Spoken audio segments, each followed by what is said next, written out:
Hey, Sales Enablement Podcast listeners. This is Alastair Woolcock, co-host of the RevOps podcast. We have another special episode for you coming right up. So if you like what you hear, come and subscribe and join us at the RevOps podcast.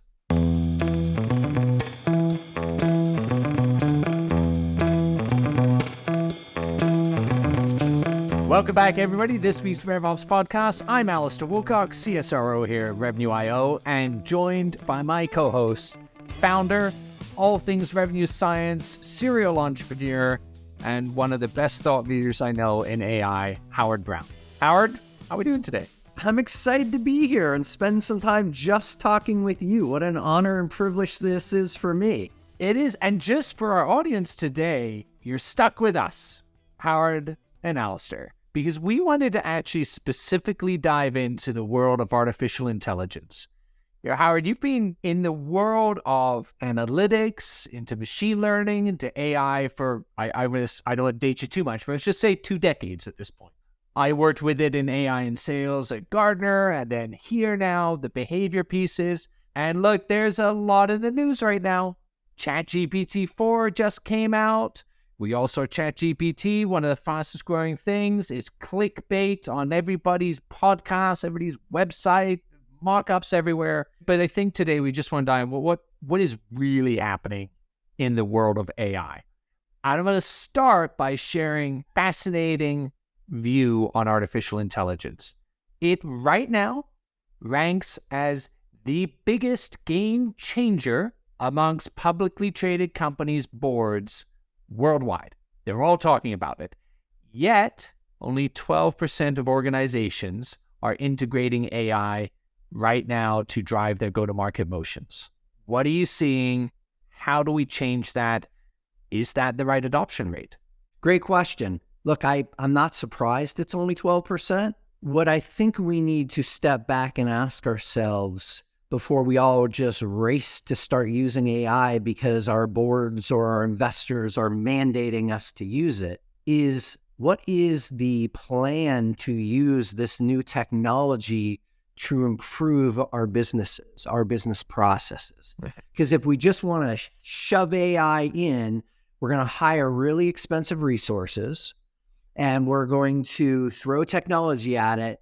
And unfortunately, we're not going to get the sorts of returns that we want. And I think we see that whether it's in the sales tech, marketing tech, we see that all over the place, right? So if we step back and say, okay, what are the processes we're trying to improve as organizations, and where can we use the AI that's available today to start to see those performance gains, to start to see that return on investment, then I think we'll start to see the kind of case studies, the kind of use case that actually will help with AI adoption, as opposed to another false start with technology that doesn't deliver on the promise. That's what I'm concerned about, but also incredibly excited about. Look, Alastair, you spent half a decade consulting, advising enterprise CEOs and revenue leaders around different technologies. You're keenly aware of how technologies can gain a false start. What do you see? How can people do it differently from your perspective? It's interesting. When I think of AI, a lot of people, and I think it's been sage advice for a few years now, to certainly crawl before we run. I would suggest, though, now people are not thinking big enough about AI. I'm going to give a parallel.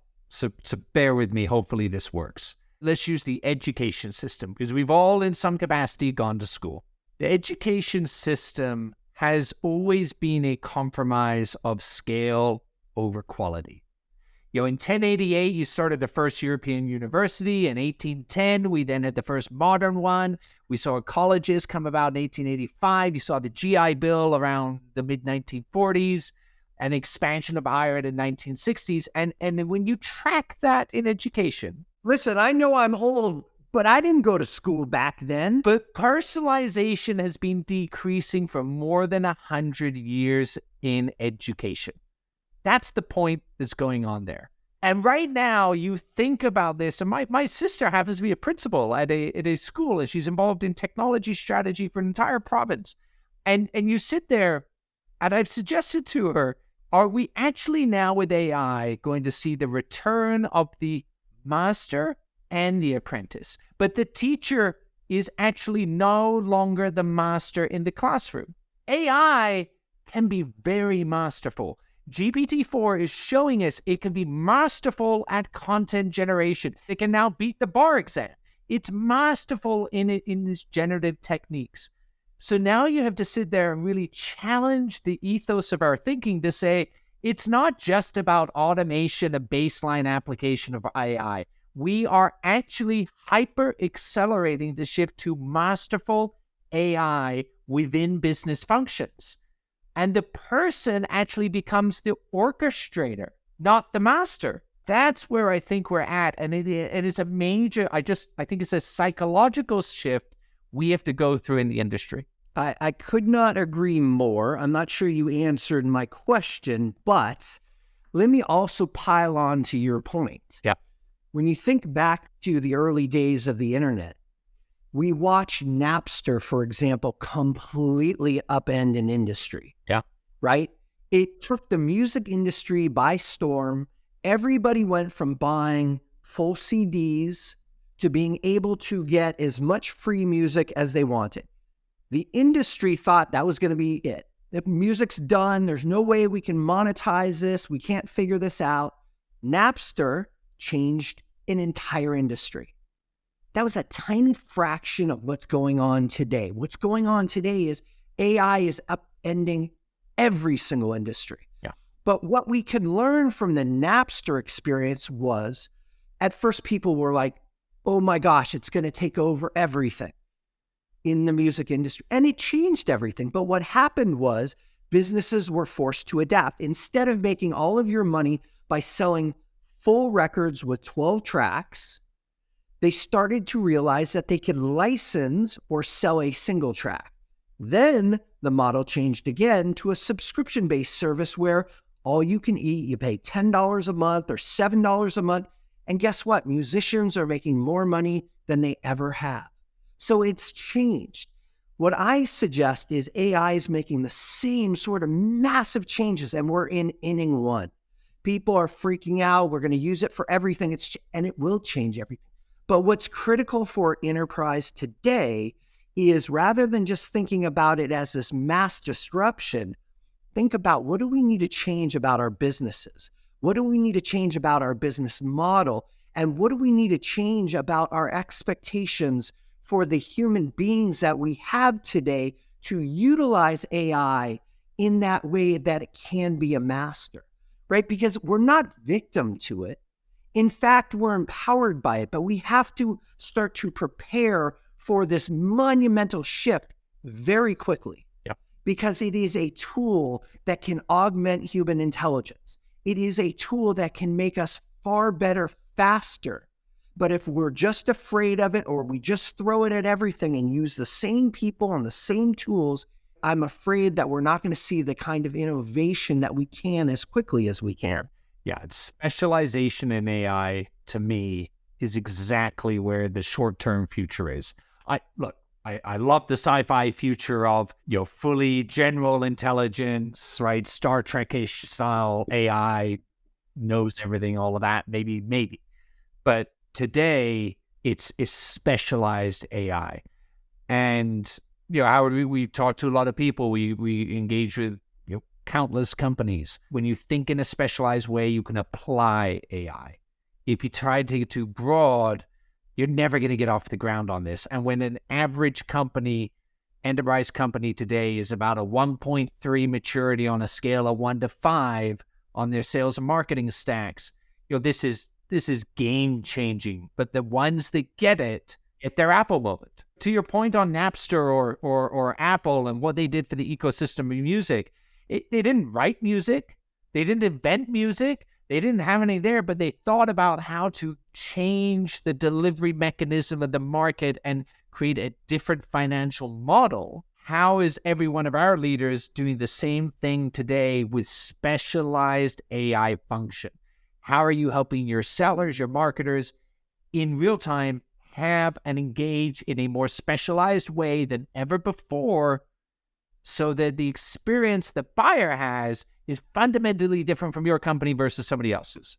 Yeah, and I'm so glad you brought it back to RevOps and sales, right? Because there are immense opportunities that exist. ChatGPT has shown us that you can take a basic conversation and summarize that into very, very succinct notes so that a sales rep knows exactly what to do next. You can take these large language models and literally create workflow and tasks out of them. We take those conversations and literally help reps in real time know how to better engage with those people that they're on the phone with or in web meetings. That is the application of AI today. And we're not talking about ripping and replacing tons of different systems. We are literally talking about applying this technology in a matter of days and making a difference. That is incredible. And if I'm a RevOps leader today, thinking about how do I move the needle? We know this economy is in trouble. We know that there are forces that are causing us to have to, unfortunately, do rifts and layoffs. How do I empower my people to perform better? I'd love your thoughts on that. I think it's very much what you've been saying, Howard. It's the focus of specialization that's going to drive the near-term impact. At the risk of getting really tactically in the weeds, but we'll use the GPT-4 as an example. A conversation is a really powerful thing when done correctly between a seller and a buyer. We all know that. Most are pretty average. Coming off of that, so imagine now you've generative AI to support the person. You have real-time support in real time, like what we do, all of those things. That's great. Boom, check the box. We love that. But then also think about all of the post activity, the post things that happen. If you have a conversation, immediacy and accuracy of follow-up using intelligent summarization, like that's a thing you can do now. You can immediately apply. And that helps a buyer because they're like, oh, that was a great conversation I just had with Howard. There are the key things I need to now go do. That's what I have to do to help support this initiative in my organization. Because most deals, people and things fall apart. We have a great conversation, but it's like the kids' game of telephone. By the time that conversation is translated through 10 different people, it's a completely different conversation. Intelligent summarization using generative AI off a recorded conversation solves that problem. That's a tactical thing people could do and move on, and that's a great use case. It's an example of very specialized AI that will move the needle for people. And is that kind of thinking that is going to be right here in months. Like, we're not talking years here. This is all happening in front of our eyes. We're building it. Others, this is where it's going. But what I will say, and you know this because we've been playing with this for a long time, whether it was ChatGPT 3 or 3.5 or 4 now, it's not perfect. No. It's not perfect. But you talk about a follow-up. What is hardest for most sales reps today is just getting started. Give me a summarization and drop that into my email box, and all I have to do is make a couple tweaks. Yeah. That gets most people over the, I'm stuck, I don't know how to write this first letter, I have to listen to a recording, or I have to look at my notes. Those days are gone. So what we're actually doing is we're taking the hardest, like drafting of that initial email and just making it so that a human being now can edit it, can make some fine tweaks, and then send it off quickly. Because look, I don't believe that the generative AI right now is going to understand all the concepts, all of the nuance of relationships. It's starting to understand some stuff, but the emotional connection, the emotional piece of it, that's so critical in rapport building and relationship building. But that's what we're great at. So use generative AI to give me that summary, and then I can spend, rather than 10 minutes writing an email or an hour, depending on how difficult it is for our sales reps, spend 2 minutes, a minute, just editing it and getting it out. It is game-changing to reps to have this sort of technology. It also is game-changing to every content marketer in the world.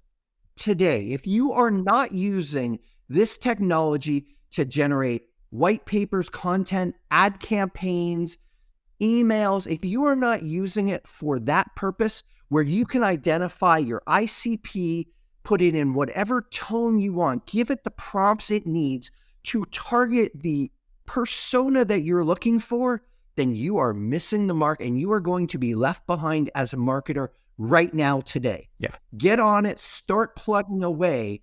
Yes, it will need some of your fine touches. Learn how to give it the right prompt, how to teach the model to do what you want.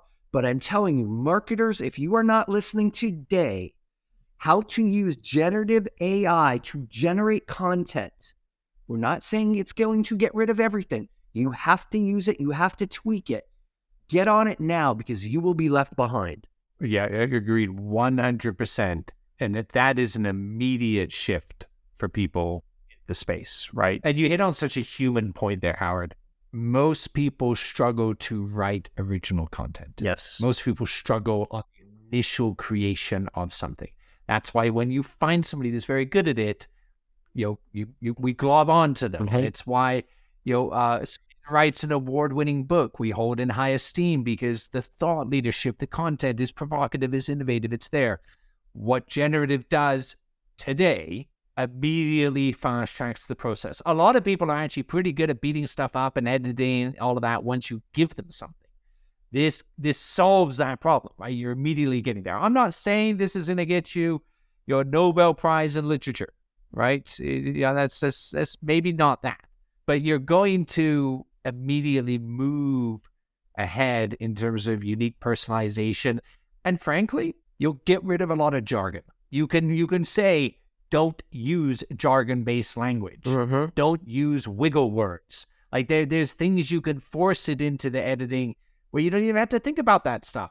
And Howard, I'm just doubling down on what you're saying, but I will say this. I think for an enterprise company today, they've traditionally thought of AI, in particular generative, in a solutions per mode kind of model. Okay, so we think of it and go, well, we have conversations, we have email, we have search things, we have speech things, we have language generation type stuff, all of which are different sources of information. We have CRM systems feeding us information and the marketing tools to send us third-party data that we can model into things.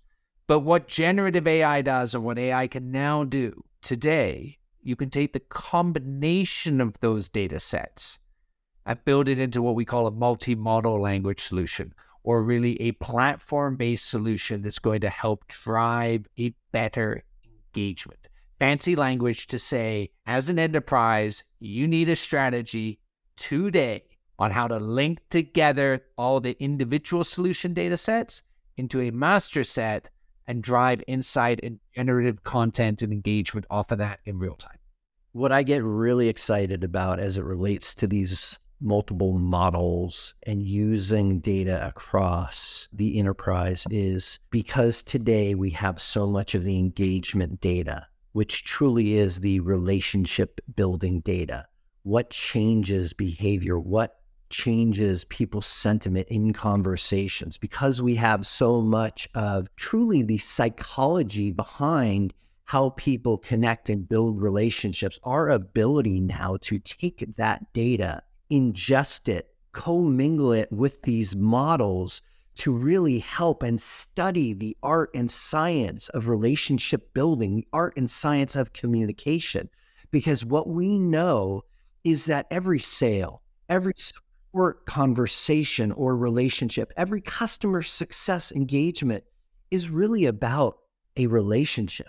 It's really about building trust and value. And now our ability to ingest all of that behavioral data, all of that sentiment data, all of the behavioral changes with these generative models to actually come up with a way to analyze what is working and then feed that into the model to change behaviors that will build relationships and trust. That is what every business needs today. They need a better way to connect their frontline people to their customers. I don't care if it's on a web chat, in a conversation, through an email, an SMS, or on a phone call. We have to better connect, and our day has come where we can study this behavior, we can drop it in the model, and we can make recommendations based on this science. I could not be more excited. I'm going to paraphrase it into a simple thing. We move from thinking of AI as systems to help to today, AI with humans in the loop. This is now the two working together to deliver better outcome. And it is now here. Yeah. This is not us dreaming anymore.